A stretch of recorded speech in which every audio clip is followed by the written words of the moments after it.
Calling you a radical. So, what was that? 2012. 13 years ago today. Or tomorrow, actually. The 3rd. I shot that perfect Jetty video. So you tell me that the Great Salt Lake's been going dry since the 1980s. No, it hasn't. And by the way, this road, 15 and a half miles of dirt, horrid road. I fought him putting this road in 2011 or 10. I fought him. I stood right here with Robert Smithson when it was built. And anyway, I fought that road coming in. And before they put the road in, it was tire tracks, which were way better than this washboard road. I mean, but anyway, tell me that the lake has been going dry since 1980. It's bullshit. I'm so glad I got those videos. And as I said a couple years ago, it'll only be a couple years you won't even see the jetty. It'll be gone. Because you can see as the sand and the dust and the dirt is blowing up and covering it up. You have a couple years there will be no jetty. Now this is important because the Great Salt Lake, we've had more than normal precipitation 4 years in a row. Much more. In fact, 3 years ago we had 280% of normal. So why does the lake continue to go dry? Heat, evaporation. Now KSL and all the bootlickers, like they always do, plagiarizing my work. I did it in real time. I've been saying that since it happened. This catastrophe started in 2011 actually. You know, well, it's just another Fukushima coincidence, bro. So I'll get a few of these videos. So, you know, I do this pretty well every year. So, when Smithson built this, he came into Brigham City. My grandpa's Abraham Hunsaker IV. And he pulled in there, which you said the little hotel right there, you know, on Main Street, Brigham City. And he called all the dirt contractors. Well, all the dirt contractors related, you know. So, it was actually Bob Phillips and Grant Busenbark who actually did the work. You know, they were the workers. I think it was Whitaker, which is my uncle's cousin, or my grandpa. And so they're all the Hunsaker clan. But anyway, Abe Hunsaker, my dad, he called him. So we drove out here. And it was easier to drive then than it was now. And so Smithson, I got to meet Smithson. 1970, I was 10. And so, no permit, no nothing. What a landscape, huh? Why did Smithson want to do this? Let me tell you why Smithson wanted to do this. Because he flew over and he saw how red the lake. You can see traces of the red. How, you know, because they put the causeway in. And where I live, right over there, West 12th Street, they put the ballast causeway in. You know, tore out that great masterpiece. When I was a kid, I went to West River Elementary. They used to teach the causeway, the wood causeway, is the 8th wonder of the world. That's what we were taught. It was something else. I have a vase made out of it when they tore it out. The guy who tore it out, by the way, right at the end, I mean, I need to write a book about him. You know, he drowned right at the end. What a story. I have a really great vase. The first one made from the redwood decking. When they tore that out and ballasted it, what it did is sealed off the lake and turned this side of the lake red. Now, I've been on the group that's fought to get it breached. We got it breached a couple years ago. Well, guess what? Got a new governor. Oh, God. Governor Cox tore out, put it back in. Because one side of the lake is more important than the other side of the lake. I mean, it's kind of like daylight savings. I mean, they're psychopaths. So as you can see, the lake will be gone here. Excuse me. Yeah, well, that too. But the jetty will disappear soon. Now, I've documented. Remember when I stood right here with that young woman? I met her right here. She was in. She had the Utah smiley face. She knew where she got her cancer. But they want to turn us into nuclear hubs. So anyway, I'm glad I got it. Fuck this. That drive is. That was a beautiful. I mean, those videos that I got of that, they're the only ones that will ever exist in the history of the world. Now, most likely, Jetty's or Smithson's videos he did in the helicopter flew over. And I think he was probably on acid. He sounds like it. I'm sure he was. And then, of course, he was killed shortly thereafter. Was it in New Mexico or Texas when he was doing the pit piece? So, but he, remember, Robert Smithson hated museums. He went against this road. And then, of course, his wife, who's not that long ago passed away, you know, the sun tunnels out there, she did those. So, what a landscape. How dry is the lake? And again, I cannot overstate this. Such an incredible, beautiful landscape out here. Take your breath away. I've been coming out here since 1970. Well, of course, it went underwater for a lot of years. Way underwater in the 80s. I mean, lake was way up past here, the parking lot. Well, close to it. So, what a landscape. I'll walk out on it. But you can see the Spiral Jetty will disappear. And look at my videos from 2012.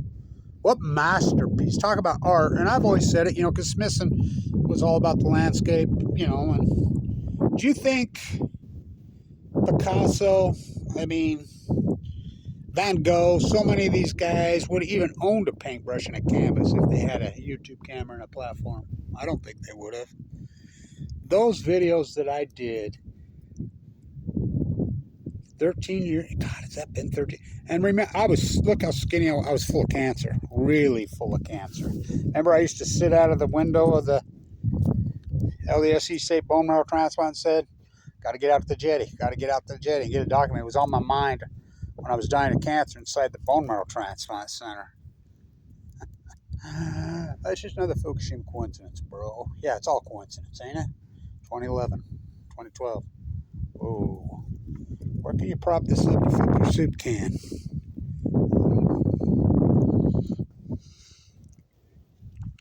I gotta tell you this story. If I'm out here shooting I think 2013, maybe it was that year, and the Ice in the Desert guy shows up. I didn't know who he was. Bob McDougall's his name. He was telling me about Bill Gates' father and his wife is a curator in Seattle. And I'm like, oh, that bootlicker? I go, well, bootlicker. I says, you're the bootlicker anyway. And I was doing a video. When I was doing that video in 2012, I was talking about Peggy Guggenheim. Remember I was talking about her? We don't have a Peggy Guggenheim. We don't have any philanthropist that wants to fund the real artists. Of course, we know what she was all about. He pulls up right as I'm shooting the video, you know, and there's nobody out here. And he starts to tell me who he is, blah, blah, the Ice in the Desert sculptor. I mean, great guy. Love the guy. And anyway, then he starts telling me, you know, Peggy Guggenheim recruited me, you know, because I went to Europe as a young artist, but back then she used to require these young artists to sleep with her. She was an old lady. He says, I couldn't do it. He says, I should have. He says, it's set back marker 20. He was hilarious, but I mean, the people you run into, the places, the spaces, what a landscape, right? My God, what a landscape. But that road's fucked up.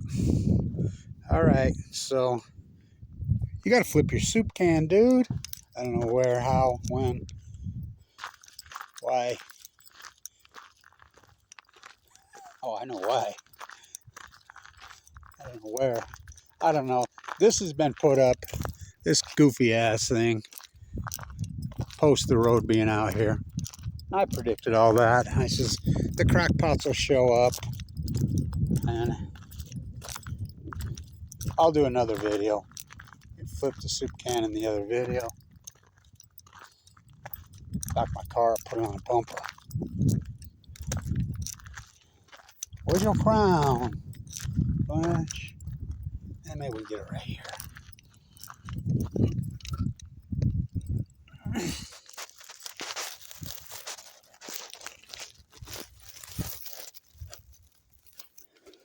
Where's your crown? Where's your crown?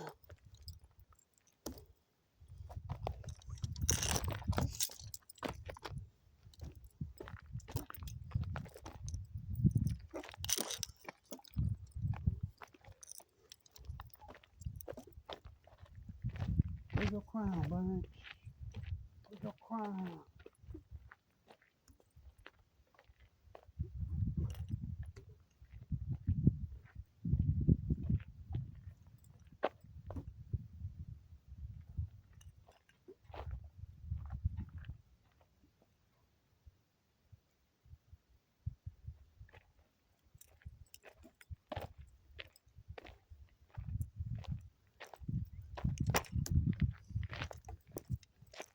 So the lake's lowest in the fall, of course.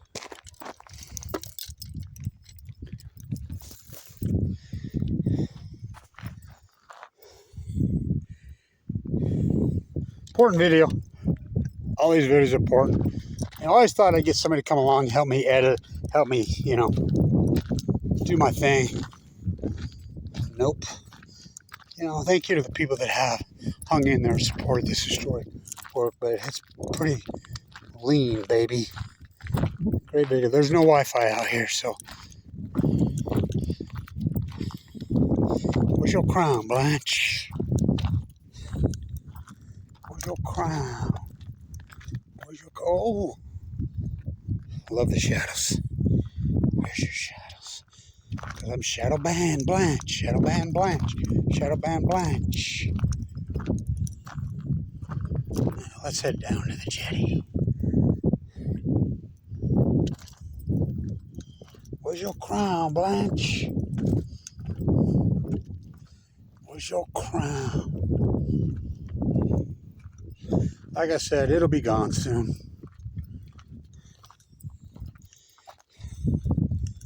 The dirt, Mother Nature's going to bury it. Oh, I can see the legislators now. Here, we need $20 million to save the jetty, and they'll come out here and somehow try to spray clean sand off. Just like the legislators are going to save the Great Salt Lake. We got $200 million. Okay, when politicians show up, it's too late. You know you're fucked when those losers show up. Easy, bro.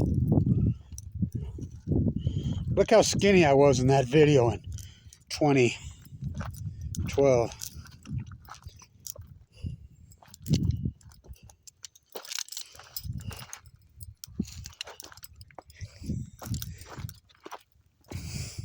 It's a cool landscape out here. Got a hard rain the last, just a couple days ago, really hard rain. Drier than fuck summer, but you can see how far, fuck, the lake's miles away out there. And again, look at my 2012, 13 years ago, actually tomorrow.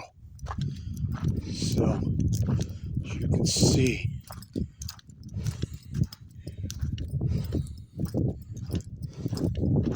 It's turning into fucking mud flats.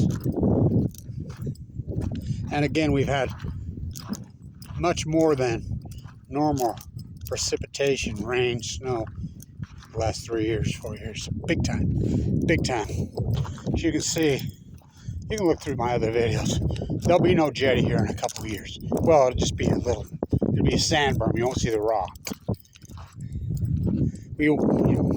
You give that another 20 years, you won't even see that. You know, you can see how it used to protrude off each edge so dramatically.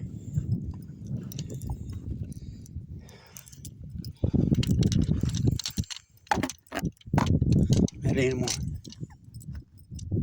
All right. Stay tuned. Important video.